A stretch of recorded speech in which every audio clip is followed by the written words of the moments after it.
मनोबंधु महाकुंभ लगा हुआ है प्रयागराज में। इस कुंभ के दौरान अलग अलग शख्सियतें, आध्यात्मिक गुरु, साधु संतों के अलावा कुछ अजीब पर्सनैलिटीज भी देखी जा रही हैं, जो एक तरह से परस्पर विरोधी इरादों को दर्शाती है। Paradoxical intentions. आजकल सोशल मीडिया पर चर्चा में रहने वाले एक IITian बाबा अभय सिंह जी काफी प्रसिद्धि पा रहे हैं। आज अभय सिंह को केंद्र में रखकर समझने की कोशिश करते हैं कि संन्यास, अध्यात्म और वैराग्य के मनोवैज्ञानिक पहलुओं को किस तरह से देखा जा सकता है। वॉइस ऑफ साइक के साथ में संन्यास को समझने के लिए हमें इसके मूल को समझना जरूरी है। संन्यास की प्रक्रिया भारत से ही विकसित हुई है और ये भारतीय दर्शन का एक महत्वपूर्ण हिस्सा है। मूल रूप से इसका संबंध हिंदू धर्म की आश्रम व्यवस्था से है, जिसमें संन्यास 4 आश्रमों ब्रह्मचर्य, गृहस्थ, वानप्रस्थ और संन्यास को अंतिम और सर्वोच्च आश्रम माना गया है। ये संरचना कहीं न कहीं मैस्लो के जरूरत के पिरामिड मॉडल जैसी प्रतीत होती है। हालांकि मैस्लो ने इसे भौतिकवादी तरीके से अधिक प्रस्तुत किया था, लेकिन ये कहना गलत नहीं होगा कि पश्चिमी मनोवैज्ञानिक कहीं न कहीं भारतीय दर्शन से प्रभावित रहे हैं। खैर, मनोबंधु संन्यास को इस रूप में समझा जाता है जहां कोई व्यक्ति भौतिकवादी चीजों और पूर्वाग्रहों का त्याग कर अपनी ऊर्जा और समय को आध्यात्मिकता की ओर मोड़ता है। मनोबंधु संन्यास की शुरुआत ऋग्वेद और उपनिषद के समय से होती है, जहां तपस्या, ध्यान और वैराग्य को अत्यंत महत्वपूर्ण माना गया। हालांकि संन्यास और वैराग्य की परंपरा अन्य धर्मों और संस्कृतियों में भी देखी गई, जैसे जैन धर्म, बौद्ध धर्म और ईसाई धर्म के कुछ रूपों में, लेकिन इनका स्वरूप व्याख्या भिन्न हो सकते हैं। भारत संन्यास की इस परंपरा का जन्मस्थल और प्रमुख केंद्र रहा है।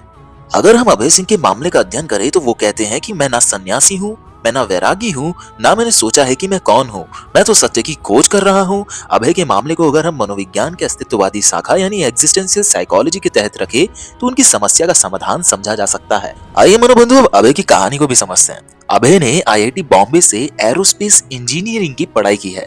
उनका ये खास रुचि का विषय नहीं था। उन्होंने परिवार और रिश्तेदारों के दबाव में ये कोर्स किया। इसके बाद उन्होंने अपनी बेहतरी के लिए आर्ट्स और फोटोग्राफी में दाखिला लिया और काम करना शुरू किया।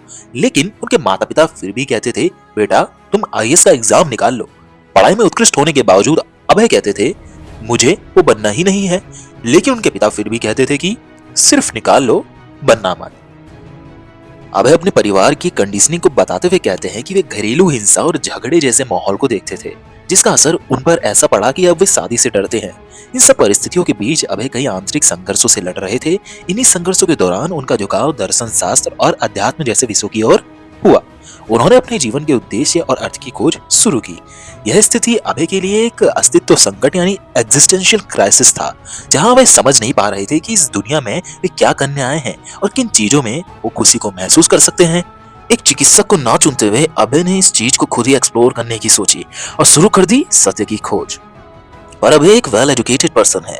चीजों को जानना और एनकोड करना उनके लिए शायद उतना मुश्किल भी ना हो जितना कि एक नॉर्मल पर्सन के लिए हो सकता है। लेकिन उनके इस रास्ते में सभी चीजें सही नहीं है। मैं बात कर रहा हूँ उनकी नशे की आदत की। आज शायद अभय ने सोशल मीडिया में बहुत ज्यादा पॉपुलैरिटी भले ही गेन की हो, अभय बचपन में हुए और बड़े होकर मिले फैमिली ट्रॉमा को छोड़कर भागे हैं, ना कि उनसे लड़कर। और सूखे नशे की आड़ में उन्होंने अपनी बॉडी केमिस्ट्री के साथ खेला है। अपने इंटरनल पीस को पाने के लिए वो डिपेंडेंट हैं एक्सटर्नल स्टिमुलस पर, ना कि वैदिक आश्रम नीति से वे संन्यास को प्राप्त है। उनका रास्ता अभी भी डिफरेंट कॉन्फ्लिक्ट्स में उलझा सा प्रतीत होता है। और यहाँ हमारे इंडियन इमोशंस ने एक नया बाबा खड़ा कर दिया है, IIT वाले बाबा। कौन सा मनोवैज्ञानिक ऐसा है जो मेरे से ज्यादा जानकारी रखता है? कौन वो दे रहा है मेरे को? समझे आप?